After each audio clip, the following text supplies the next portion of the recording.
Sou a Beatriz, sou RI aqui da GEL já faz 3 anos, né? RI é relação com o investidor, então eu que entro em contato com a Júlia, sempre, né, com a Way, com os escritórios. Falando sobre a GEL, a gente está no mercado já faz 10 anos, vamos completar nosso 11º ano agora em agosto. Então, diríamos que há 10 anos a gente está levando a diversificação, né, global em investimentos globais para o investidor brasileiro, né? Então, nesses quase 11 anos de história, o nosso objetivo sempre foi trazer, primeiro, diversificação, né? Segundo, diferentes oportunidades em questão de temas e modelos de negócio para o investidor brasileiro. E o bacana de tudo isso é que a gente fica aqui no Brasil, né? Então, a gente consegue estar próximo dos clientes, estar próximo dos escritórios, nosso escritório fica em São Paulo, somos em 21 pessoas. Dessas 21 pessoas, 11 estão no time de investimentos, então é um time bem robusto, bem qualificado. Apesar de sermos todos brasileiros, boa parte do time teve uma experiência tanto acadêmica quanto profissional lá fora, então seja ela acadêmica em Harvard, Columbia, em Wharton, Babson e por aí vai. Então, diferentes faculdades que trazem um repertório bem legal para o time. E, além disso, né, trabalhos também em casas muito renomadas, como Lazard, JP, Goldman Sachs, entre outras, né? Então, acho que isso faz com que a gente tenha um time robusto e qualificado para fazer as análises e construir um portfólio aí, de fato, bem core para o portfólio do cliente. Legal, você mencionou que você já está há 11 anos no mercado, né? Vocês já viveram bastante ciclos, macro e micro, então acho que isso é um ponto legal da gente levantar, porque às vezes tem muitos fundos que têm pouco tempo de mercado e ainda não sofreram as oscilações que o mercado invariavelmente tem, né? A questão da gente ter aí já um histórico legal, né, um histórico de 10 anos, justamente, faz com que a gente consiga visualizar diferentes ciclos do mercado, né? E como, de fato, é importante estar diversificado nesses ciclos com um portfólio, até como eu mencionei antes, core, que é basicamente um portfólio diversificado em setores, em regiões e principalmente, né, em modelos de negócio, para no longo prazo você ter um resultado consistente, né? Um resultado, de fato, saudável. Claro que em momentos de mais volatilidade num curto prazo, o portfólio acaba sofrendo um pouco mais, mas no longo, né, a gente consegue entender, às vezes em alguns setores não parece que houve uma crise de fato, outros sentem um pouco mais, mas quando você pega o todo, né, ele passa aí de uma maneira muito mais saudável quando a gente não está olhando, né, em curtos pedaços, né? Um horizonte legal para você analisar um portfólio de ações, né, principalmente o fundo da GEL, é a partir de 3 a horizonte de 5 anos, pelo menos, né? A gente entende que menos do que isso acaba sendo, né, um pouco mais míope do que você analisar uma janela longa. Isso é legal de se pensar. E o fato da gente ter entregado aí também nesses últimos 11 anos em torno de 10 a 12% ao ano em dólar, também é um fator importante. Além de você ter um portfólio consistente com diferentes empresas, com diferentes modelos de negócio, é importante também você estar exposto em moeda forte, né? Isso é uma das questões importantes e também diz muito sobre o DNA da GEL, você está investido em empresas de muita dominância e de muita qualidade de fato. Legal, até porque o mercado externo, exterior, ele já está, como Estados Unidos, Europa, ele já está bem mais maduro que o mercado brasileiro, né?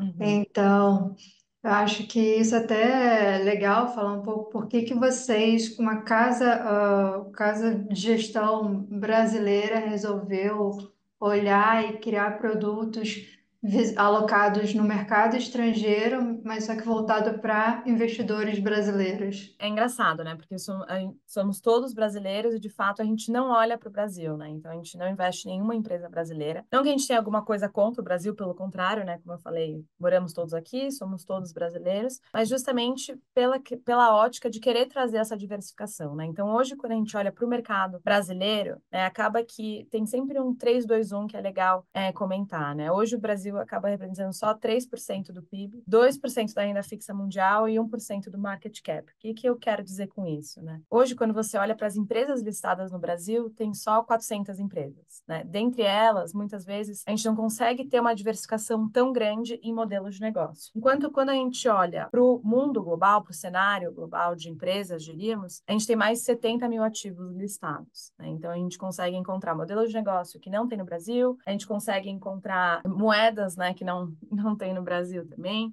e setores, aí, de fato, diversificar frente os setores. É uma questão de, claro que não é para escolher entre um dos dois, né? A gente fala que é Brasil e lá fora, mas lá fora a gente consegue trazer para o investidor brasileiro outras alternativas de investimento dentro da carteira do fundo, né? E o fato da gente, você comentou sobre a questão de Estados Unidos e Europa serem mercados mais maduros, quando a gente olha por uma ótica de sede de empresa, né? Então, onde essas empresas do nosso portfólio estão, boa parte delas está nos Estados Unidos, está na Europa, porque hoje a gente analisa muito a questão de uma empresa ter poder de preço. Então, até voltando ao outro ponto que a gente estava falando, em momentos de muita volatilidade, de crises, momentos de juros altos, inflação, são empresas que passam de uma maneira muito mais suave. Então, a gente consegue encontrar esse pool de empresas dominantes, né, e de qualidade, né, nessas regiões mundo afora, né? Então, claro que aqui também tem empresas tão boas quanto, mas a gente consegue trazer uma maior diversificação investindo lá fora e trazendo elas para o portfólio da Geo. Legal. E agora sim, pensando, voltando para o investidor, por que que você falaria para o investidor que é importante e qual é a importância de você ter parte do portfólio de investimentos deles alocados em fundos, em ativos no estrangeiro? Nessa questão da importância de você investir lá fora, principalmente em fundos, claro que hoje, primeiro que se a gente olha para o nosso consumo, né, no dia a dia, o nosso consumo ele já é muito global, né? Então a gente acorda, a gente toma uma vitamina da Pura Vida, por exemplo, que é da Nestlé. Aí depois a gente toma um café da Nespresso, que também é da Nestlé. Aí depois a gente pega um carro que é Porsche. Vamos pensar, a gente vai de Porsche para o trabalho. Também é global. Depois a gente chega no trabalho, a gente pega o computador da Apple ou, enfim, e trabalha no Excel, usa o Google Drive. Então, de fato, quando a gente olha para o nosso dia a dia, o nosso consumo ele já é muito globalizado, né? E aí eu entendo que tem algumas barreiras para a gente, de fato, quebrar, né? Alguns processos para a gente quebrar essa barreira para a questão do investimento, né? Porque às vezes parece uma coisa meio distante, mas quando, na verdade, quando a gente para analisar friamente, já é algo que está intrínseco, que já está dentro do nosso dia a dia. Então é aquilo. Se eu já consumo essa empresa, confio nessa empresa no meu dia a dia, por que não vou investir nela, né, para o longo prazo? Mas, né, no longo prazo, claro, você pode continuar consumindo, mas vale muito mais a pena para você ter um retorno, né, você investir em empresas como essa. Agora, claro que se você falar, não, porque eu ouvi a Geocapital comentando sobre o portfólio, então eu vou pegar exatamente o portfólio deles e eu vou investir. Esse caminho, ele pode ser muito mais tortuoso, no sentido de, vai ser muito mais difícil encontrar as maneiras, os melhores momentos de entrada, de saída, enquanto quando você investe num fundo, né, então na Geo Capital, no caso, você tem, né, um time voltado, fazendo análise só para isso. Então, você tem pessoas que estão analisando essas empresas diariamente. Você tem, né, modelos de negócio diferentes. Então, desde, mesmo que sejam empresas americanas e europeias, né, a receita delas vem da China, vem do Japão, entre outras regiões. Então, você consegue diversificar o seu portfólio. Você, diversificando, você mitiga o seu risco, né? Então, você vai passar a não ter só Brasil, você vai ter as outras regiões e modelos de negócios complementares ao seu portfólio de Brasil. Você se expõe a outras moedas também, então acho que isso também é legal. E no final do dia, né, você consegue colocar um ovo em cada cesta. Importante, sim, você diversificar globalmente e, principalmente, né, terceirizar, diríamos isso, para um gestor que tem já um repertório nisso e expertise, de fato, em ações internacionais. Quando a gente fala de GEL, a gente há 10 anos faz isso, então uma coisa que a gente tem de fato é expertise e know-how nesse assunto. Então é muito mais fácil você ter uma pessoa fazendo isso para você do que você tentar fazer isso e acertar os momentos de entrada e saída, né? Claro, escolher e entender a estratégia do fundo que você está investindo. Então, no caso da GEL, tem um portfólio de mais ou menos 30 ações de muita qualidade, muito dominantes, como eu tinha mencionado antes, poder de preço, cultura de dor. Então, são aquelas empresas que a gente consome no dia a dia. Então, pensa que você pega uma mochila, coloca essas empresas nas costas, né, dentro dela e vai caminhar para os próximos 5 anos. Essa é a ideia, ter um portfólio o mais antifrágil possível para você conseguir caminhar nesses 5 anos de uma maneira tranquila. Legal.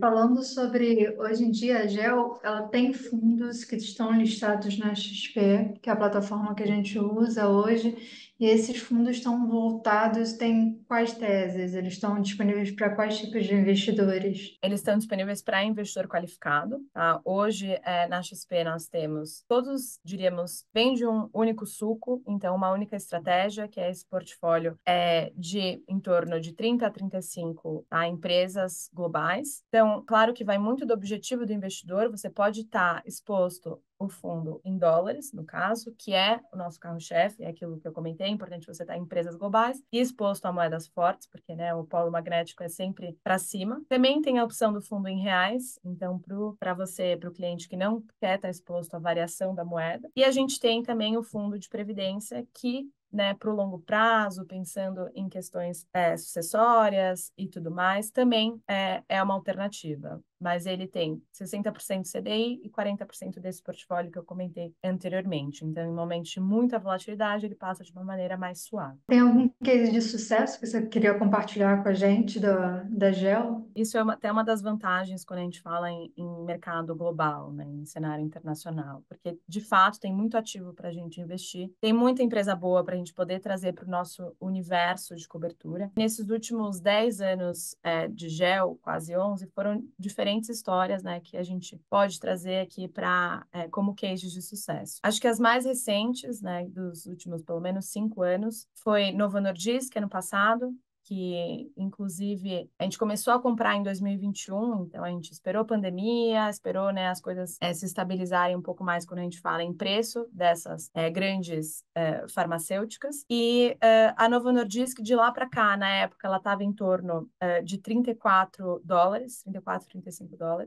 Né? A gente comprou ali na casa dos 35 e vendeu por 105. Então foi um super case de sucesso, eu quero dizer, no sentido de a gente zerou toda a posição. Né? Então foi bem legal, inclusive com todo o boom de Ozempic. E acho que outra empresa que vale a pena comentar também é a Netflix. Então, a Netflix, ali no começo, no meio de 2022, foi uma época que estava com preços por volta de $167.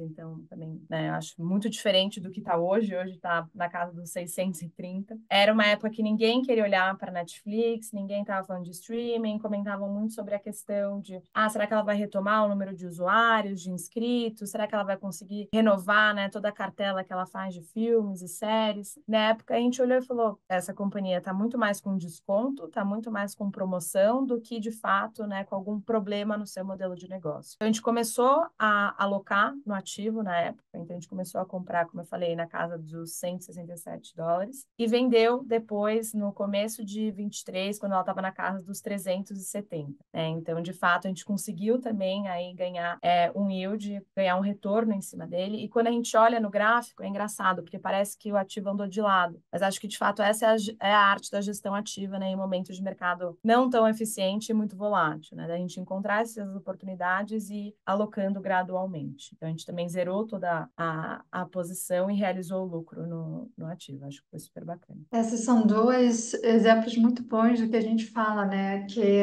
assim, em vez de você, às vezes, ficar nesse picking de ativos solos e você ficar fazendo a gestão, imagina, você é um médico, você vai ficar escolhendo ações dos Estados Unidos para comprar e vender, qual é a hora de comprar e vender, se eu vou ter É, lucro, não, cara, quando você fala isso, um fundo, tem uma gestora por trás que fica estudando isso o dia inteiro, que tem pessoas atrás disso, que ficam que é o core business dela, né? Achar esse melhor momento para comprar e para venda, que uhum, faz muito mais sentido na minha cabeça, pessoalmente, do que ficar fazendo esse picking por conta própria.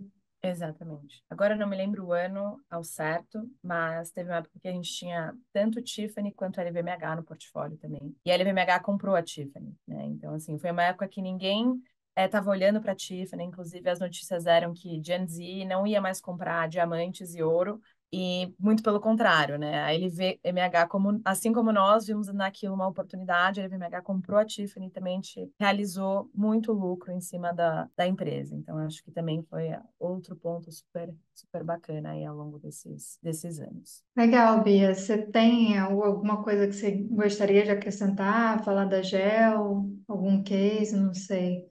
Uma Não, acho mensagem para o que investidor que você acha que é importante passar para ele, de conscientização mesmo? na questão de investimentos, né, a gente precisa, isso até era um ponto que um dos sócios aqui da GEL sempre comenta, que a gente precisa olhar muito para os investimentos, né, para a nossa pizza de investimentos como diferentes caixinhas, né, e a GEL, no caso, justamente, é aquela caixa que a gente vai colocar né, o investimento, o patrimônio, deixar e olhar só depois, né, de pelo menos 5 anos. Então, é algo de longo prazo, não é algo que, não é um lugar onde você vai ganhar dinheiro no curto prazo. Primeiro que se você investe em empresas boas, você vai ter uma surpresa, né, nos anos para frente, você vai ter um bom retorno.